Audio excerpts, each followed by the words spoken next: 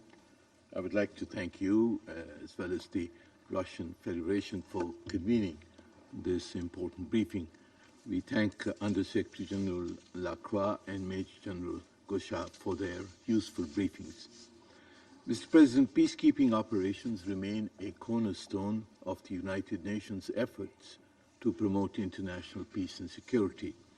Nowhere is this more important than in today's Middle East. The mandates of UNDOF and UNIFIL are essential in ensuring stability, ensuring compliance with international agreements, and advancing the broader goal of sustainable peace. We are deeply concerned over the increasing threats faced by UNDOF and UNIFIL peacekeepers. We strongly condemn Israel's ongoing aggression in Syrian territories and the illegal incursion of Israeli defense forces in the separation areas established under the 1974 disengagement agreement. These actions constitute flagrant violations of the UN Charter and pose a grave threat to regional peace and stability and the territorial integrity of Syria. The 1974 disengagement agreement remains binding and must be upheld without exception. No force except UNDOF should have a military presence between the Alpha and Beta lines. Any unilateral actions that undermine this agreement are unacceptable. Similarly, Pakistan recognizes the essential role of UNIFIL in maintaining stability in southern Lebanon under Resolution 1701.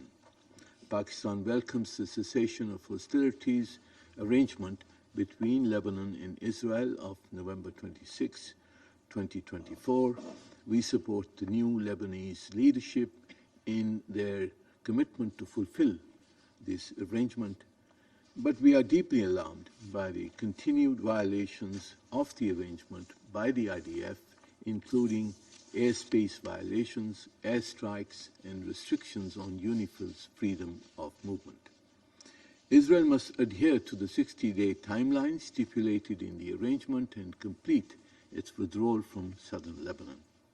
Any delays or deviation from this timeline could jeopardize the fragile arrangement. Any security concerns should be promptly reported to the appropriate mechanisms, including UNIFIL, instead of resorting to unilateral violations of the arrangement and of Resolution 1701. Mr. President, the unrestricted freedom of movement of UNIFIL and full deployment of the Lebanese armed forces are crucial to achieve the security and stability as outlined in Resolution 1701. Pakistan urges the Security Council to ensure the full and unhindered implementation of the mandates of both UNDOF and UNIFIL. They must have the sustained political and operational backing of the Council. UNDOF and UNIFIL must be equipped with adequate resources and modern technologies to enhance their operational efficiency and to ensure the safety and security of peacekeepers. The safety and security of UN missions and UNDOF and UNIFIL peacekeepers is paramount. Those who attack UN peacekeepers must be held accountable. Mr. President, finally, UNDOF and UNIFIL are essential to preserve peace until the underlying disputes are resolved. The withdrawal of Israel from Lebanese and Syrian territories, including the Golan Heights, respect for the sovereignty and territorial integrity of Lebanon and Syria, and the withdrawal of Israel from the occupied Palestinian territories are essential conditions for sustained peace and security in the region. Mr. President, we hope that the ceasefire in Gaza is real and that it will be a first step towards a comprehensive solution, including the two-state solution and the establishment of an independent and sovereign Palestinian state. Thank you, Mr. President. I thank the representative of Pakistan for the statement. I now give the floor to the representative of Korea. Thank you, Mr. President. I also thank USG Lacroix and General Gosha for their briefing. To start, my delegation again warmly welcomes the agreement reached for a long-awaited ceasefire and release of hostages in Gaza. After 15 months of violence and instability, the realization of this ceasefire in Gaza rekindles hope, at long last, for a more peaceful year ahead for the Middle East.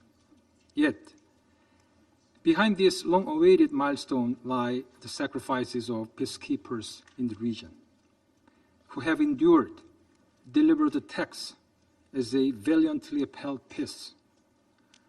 Honoring their courage, let me make the following 3 points. First, we condemn in the strongest possible terms any attacks against peacekeepers, their installations, and facilities.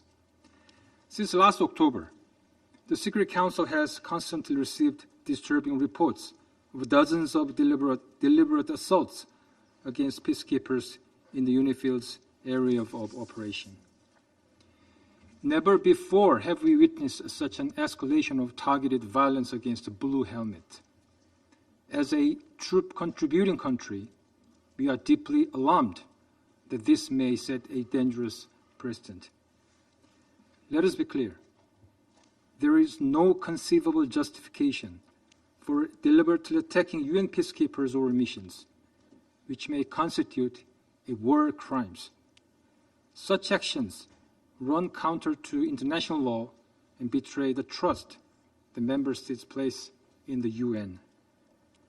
Second, even if the attack is not deliberate, all parties must refrain from taking actions that may risk the safety and security of peacekeepers. We are gravely concerned that such attacks have resulted in peacekeeper casualties and damage to UN facilities. Safeguarding peacekeepers is not only a matter of human life and dignity, but also central to the fulfillment of missions' mandates. In our capacity as both a troop contributor and a chair of the Security Council Working Group on Peacekeeping Operations, we have made it our top priority to address peacekeepers' safety and security. We look forward to the upcoming PKO Ministerial Preparatory Meeting co-hosted with Pakistan this April to ensure that UN peacekeepers can carry out their duties without fear of harm. Third, we urge all parties to prioritize creating a conducive environment to ensure the safety and security of UNIFIL and UNDOF peacekeepers. In Lebanon, ongoing ceasefire violations not only breach Security Council Resolution 1701, but also threaten to derail progress toward permanent peace across the Blue Line. Similarly, in Syria, Israel's military activities in the area of separation and beyond the Bravo Line remains concerning. Although Israel contends that its operations are temporary and defensive, ongoing expanded occupation casts serious doubts on such claims.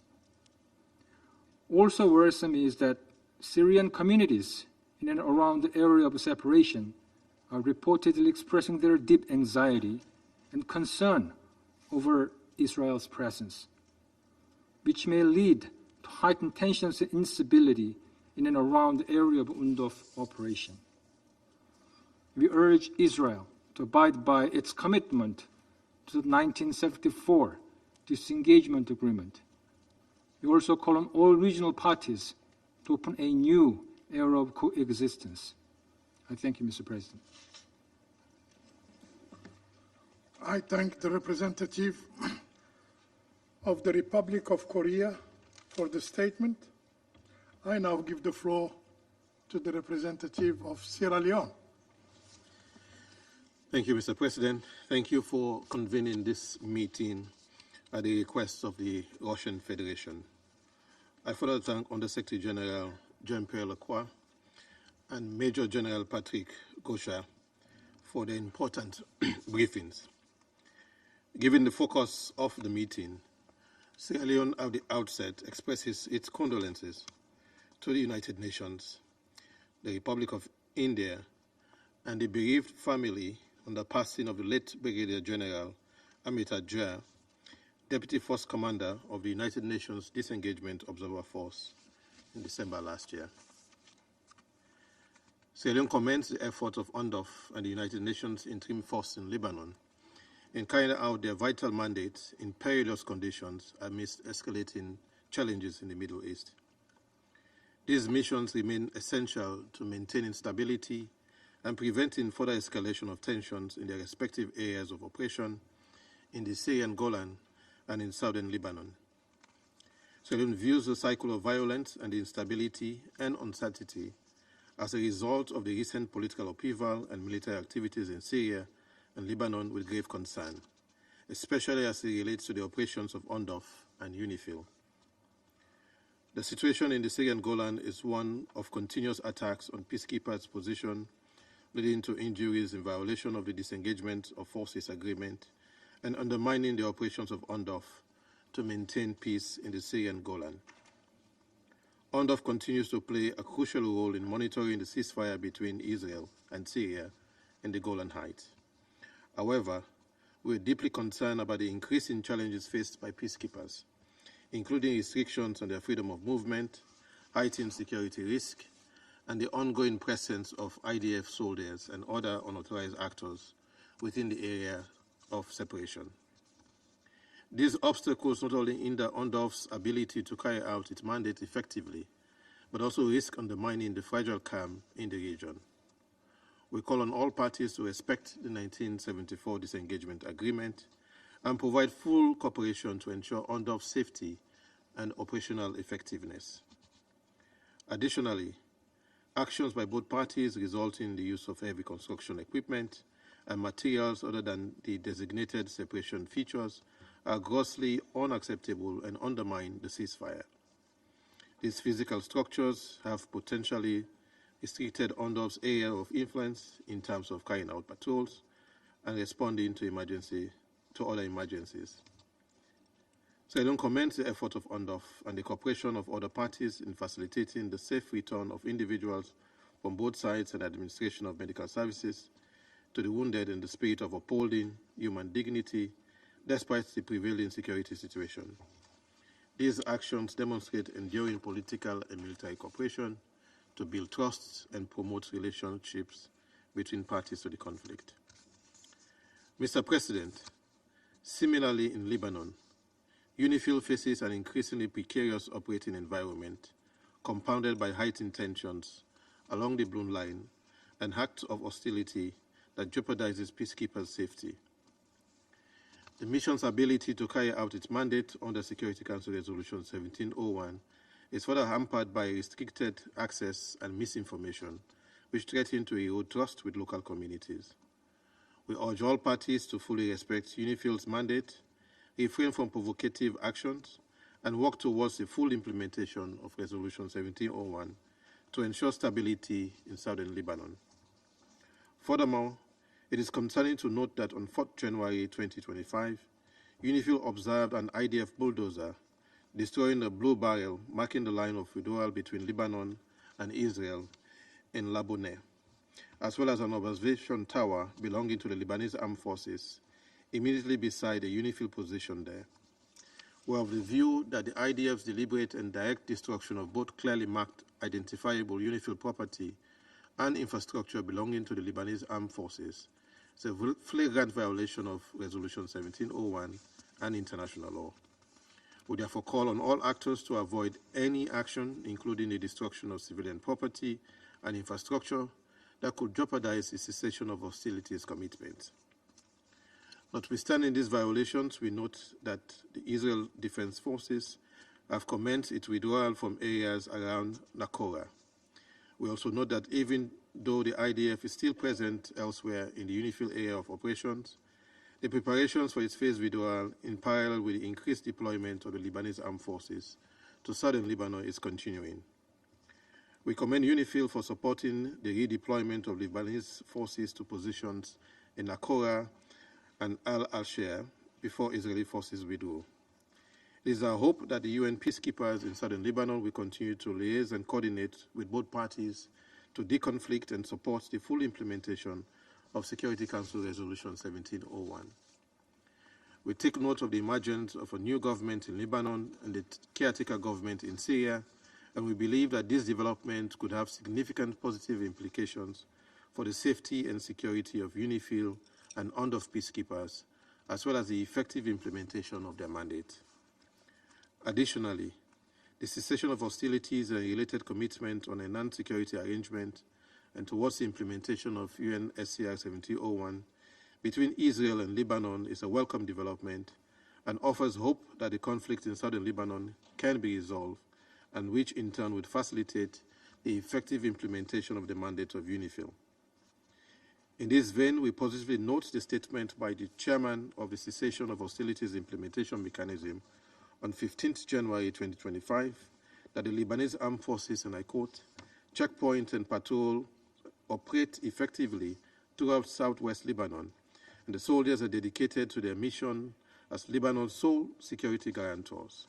Their presence creates a sense of security and stability, which will be important for the civilians who will soon resume normal activities in the area. End of quote.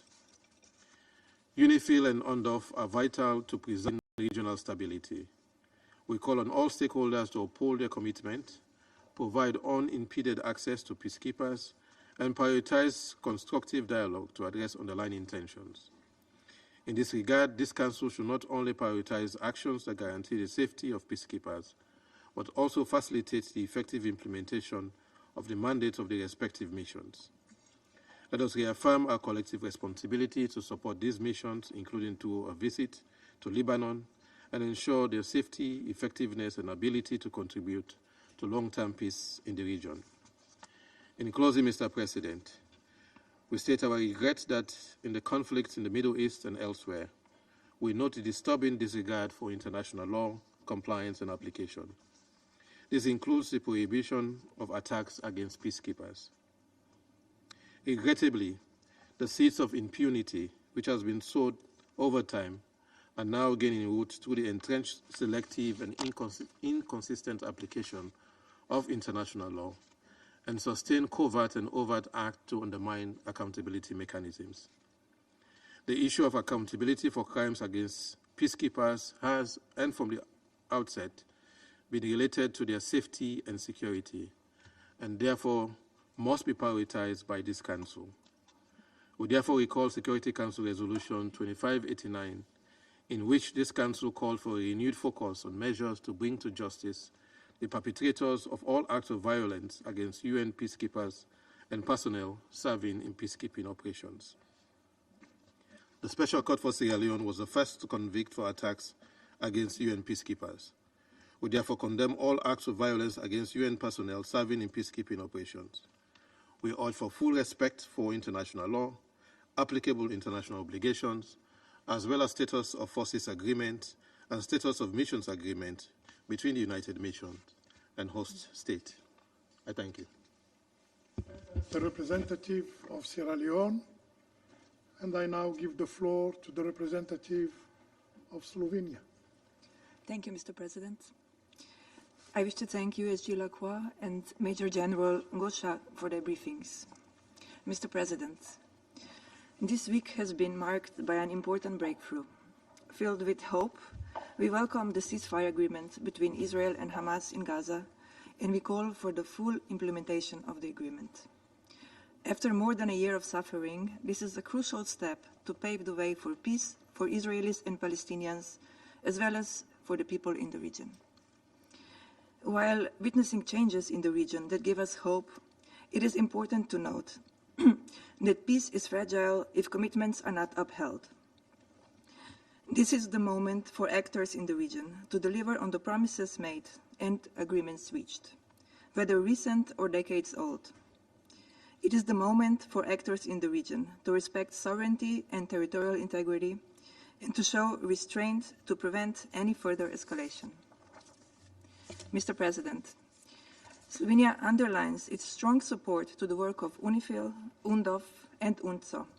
Their presence is and must remain a factor of stability. The freedom of movement of personnel must be ensured, together with their safety and security, which remain an utmost priority. We are concerned over the challenging operational environment, including by some of the issues presented today. Firstly, we underline that there should be no military forces or activities in the area of separation overseen by UNDOF.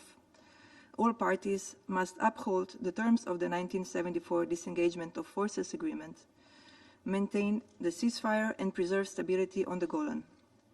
We are therefore deeply alarmed by the presence and operations of Israeli forces, including the positioning on Syrian Mount Hermon and recent airstrikes. These are violations of the agreement. Slovenia reiterates its long-standing position that we do not recognize Israeli sovereignty over the Golan Heights. Secondly, we welcome the notable progress in Lebanon in the recent weeks, both on the security and political fronts. Therefore, it is all the more important that the international community shows strong support to these positive developments. In relation to the ceasefire agreement, it is crucial that the provisions of the agreement are fully upheld. This includes a timely and full withdrawal of the IDF and the deployment of Lebanese armed forces, which certainly needs bolstered assistance. UNIFIL plays an important supporting role, which we welcome. We are concerned about the violations that still persist and underline our call for the full implementation of UN Security Council Resolution 1701 without exceptions. We also underline that only positive trust-building measures and continuous steps to implement the ceasefire agreement in its entirety will ensure that hostilities do not resume and peace and stability prevail. I thank you. The representative of Slovenia, and I give the floor to the representative of Somalia. Thank you, Mr. President. I would also like to thank the Russian Federation for calling to this meeting and express my sincere gratitude to Mr. Lacroix and Major General Kojat for their comprehensive briefings on this pressing matter today. The situation in the region demands our immediate and focused attention. We face the sobering reality of a ceasefire agreement that stands at a critical juncture. The potential expiration of this ceasefire agreement and the ongoing violations by the IDF pose significant risks to regional stability and safety of civilian populations. I would like to raise the following 3 points. First, we are deeply concerned about the reports violations of IDF in Lebanon and Syria that undermine the very foundation of the UN Charter.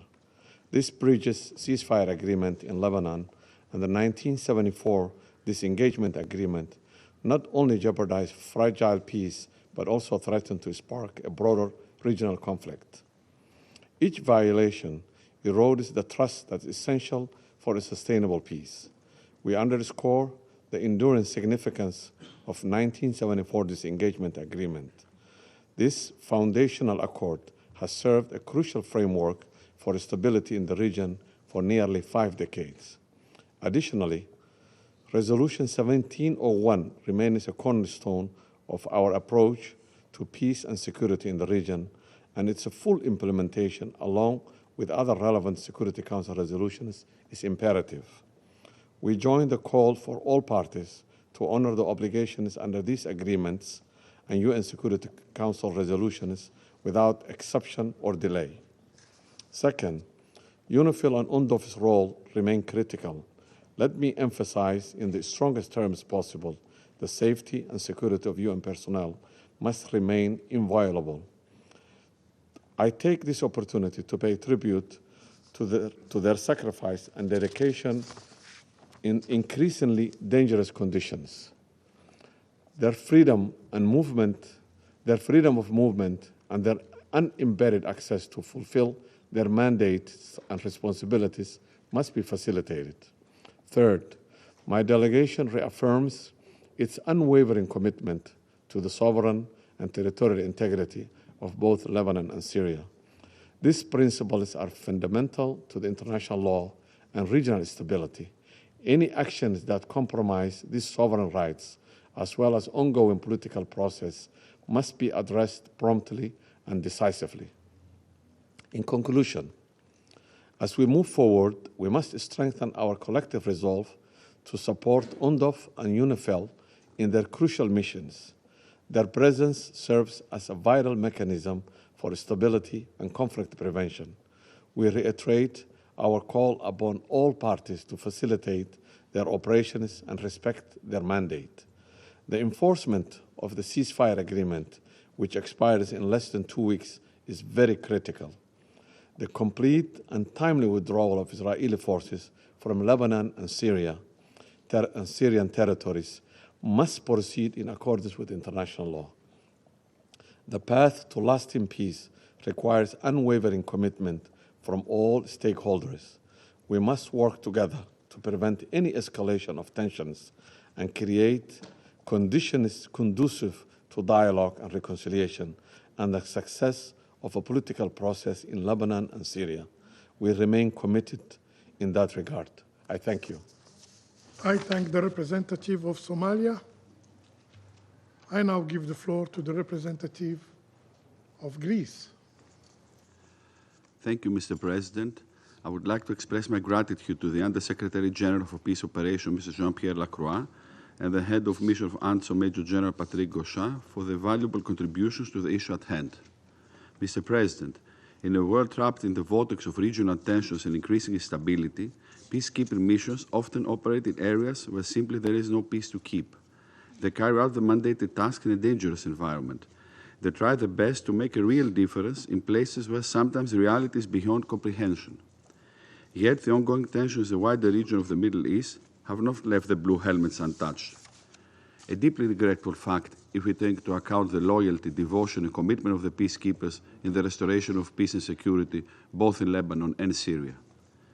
Mr. President, on developments in Lebanon, the election of Mr. Joseph Aoun as a new president in combination with the designation of Nawaf Salam as a new prime minister present a unique opportunity to restore political unity in a country tormented by instability for years. In this moment of optimism, we commend today's visit to Lebanon of the Secretary General of the United Nations, a visit of solidarity with the Lebanese people, as the Secretary General himself referred to it. My country, Greece, stands ready to play a strong role in this new promising chapter. After all, our Prime Minister, Mr. Mitsotakis, was the first EU leader to visit Beirut since the November 26 ceasefire agreement between Israel and Hezbollah. It is beyond doubt that the ceasefire agreement has created a positive momentum, a spark of hope in overcoming 13 enormously difficult months of hostilities. Hence, the parties should not let this impetus slip through their fingers. UNIFIL, a peacekeeping mission which has been playing a constructive role in monitoring the cessation of hostilities, is key for the full and sustainable implementation of the ceasefire and ultimately a long-lasting peace in the region. At the same time, the commitment of the Lebanese armed forces to extend the control over all Lebanese territory is remarkable. Greece stands ready to support the LAF in this prominent task in accordance with Security Council Resolution 1701 of 2006. However, the cooperation between the LAF and UNIFIL is equally important on the ways towards the restoration of peace. Mr. President, on the peacekeeping front slightly to the east of Lebanon, another peacekeeping mission holds the keys to the door of peace, ANDOF.